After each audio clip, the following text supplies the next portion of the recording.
আমি মোহাম্মদ রাশেদ হোসেন, যুগ্ম সাধারণ সম্পাদক ধামরাই পৌর শ্রমিক দল এবং ধানসিঁড়ি আবাসিক প্রকল্পের মালিকানাদের মধ্যে একজন। সম্মানিত সাংবাদিকবৃন্দ, আসসালামু আলাইকুম।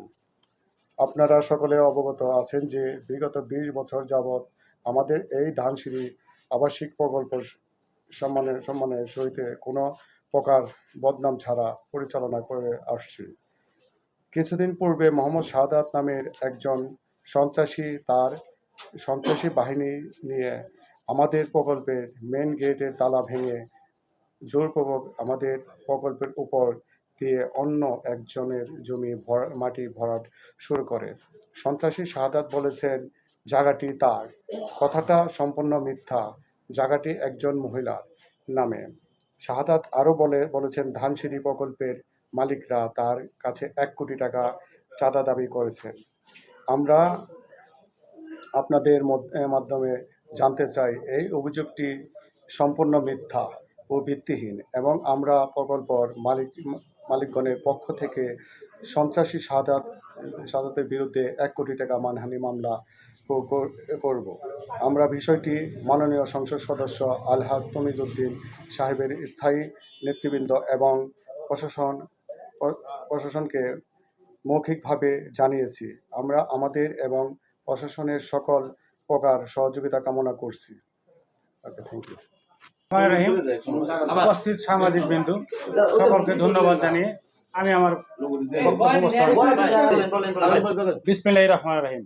উপস্থিত সাংবাদিক বিন্দু, আপনারা একটা বিষয় অবগত আছেন, আমরা এখানে আমার ধানসিঁড়ি সমিতির সভাপতি উপস্থিত আছেন, আমি ধানসিঁড়ি সমিতির সাধারণ সম্পাদক। আমরা এখানে বিভিন্ন এলাকা থেকে লোকজন এসে প্লট কিনে বাড়ি করেছি। কেউ 5% প্লট, কেউ 3% প্লট, কেউ হয়তো 7-10 এরকমও আছে। অনেকের একাধিক প্লট, একাধিক বাড়িও আছে।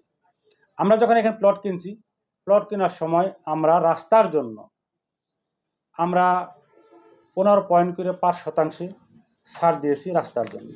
আমরা এই রাস্তাটাকে উন্নয়ন করার জন্য উন্নয়ন ফি হিসাবে 5% 15,000 করে টাকা আমরা হাউজিং কর্তৃপক্ষকে জমা দিয়েছি। এমনিভাবে আমরা এই রাস্তা এবং পল্লী বিদ্যুতের কারেন্ট আমরা খরচ করে টাকা দিয়ে আনছি। আজকে কতিপয় আমরা তো আর জানি না যে এখানে ভিতরে অন্যের কোনো জমি আছে। এখন শুনতেছি এখানে অন্যর কারণ নাকি জমি আছে, সেই জমি নিয়ে তাদের মধ্যে বিরোধ। আমাদের রাস্তাও তারা ব্যবহার করতে চায় জোরপূর্বক এবং আমাদের একটি প্লটের উপর দিয়ে তারা এই জমিটা ভরাট করতে চায়।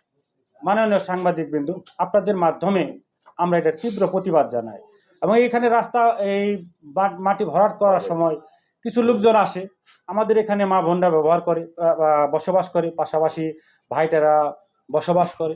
আমরা এটা শান্তি এবং একটা সুন্দর পরিবেশ আপনাদের মাধ্যমে দেশবাসীর কাছে জানাইতে চাই। আমরা সুন্দর পরিবেশে আবাসিক হিসাবে যেটা প্রয়োজন আমরা ওইভাবে বসবাস করতে চাই। আমরা কোনো বিশৃঙ্খলার মধ্যে নাই, আমরা কারো কাছে কোনো কিছু দাবিও আমাদের নাই। আমাদের রাস্তা জানে কেউ ব্যবহার করতে না পারে, আমাদের প্লটের মধ্যে জোরপূর্বক জানে কেউ যাইতে না পারে, এটা আপনাদের কাছে আমাদের বিনীত অনুরোধ। এ বলে আমি আমার বক্তব্য শেষ করছি। সকলকে ধন্যবাদ। আমি মোহাম্মদ আবু সাইদ বাবু। যে ঝামেলাটা আপনার জন্য আপনারা আসছেন জমির বিষয়টা, ওটা আমাদের পৈতৃক জমি আর কি। ওটার মালিক আমার দাদি। তো আমার দাদির 8টা ওয়ারিশ, 4টা ফুবু এবং 4টা হলো তার আমার চাচা আর কি, 4 ছেলে 4 মেয়ে। তো এই 8 জনের মালিক থেকে আমার এক ফুবু কি করে ওখানে আসি, এটা আমি দাবি জানাচ্ছি যে তাই কি দলিলটা কি তার বৈধ না অবৈধ। আমি আপনাদের সাংবাদিকের মাধ্যমে জানাচ্ছি যে আইন ব্যবস্থা, বিচার ব্যবস্থা, স্বাধীন ব্যবস্থা দাবি জানাচ্ছি। এটা সুস্থ তদন্ত করে আমাদের যে 8টা ওয়ারিশ আমরা 4টা ফুবু 4টা চাচার মধ্যে বন্ধ করে দেওয়া হোক, এটা আমার দাবি। এবং সে মিসগাইড হচ্ছে, কারণ আমার বড় ভাই বিয়ে করছিল আমার ফুফাতো বোনকে, সে শ্বশুর বাড়ি দ্বারা প্রভাবিত। আমার বড় ভাই খুব ভালো মানুষ। এটা হলে একটা ইন্টারনাল সমস্যাটা হলো যে আমার 2 ফুবু 2 ভাইয়ের কাছে বিয়ে দিছি, মানে ভাইরা। আমার বড় ভাই বিয়ে করছে বড় ফুবুর মেয়েকে। তো যে জমি দাবি করতেছে সে আমার সিধু ফুবু, তার ছেলে একটা ফয়সালকে নিরাপদ দূরত্বে রাখছে, আমার ভাইকে বিপদের মুখে ছেড়ে দিচ্ছে আমার ফুবু।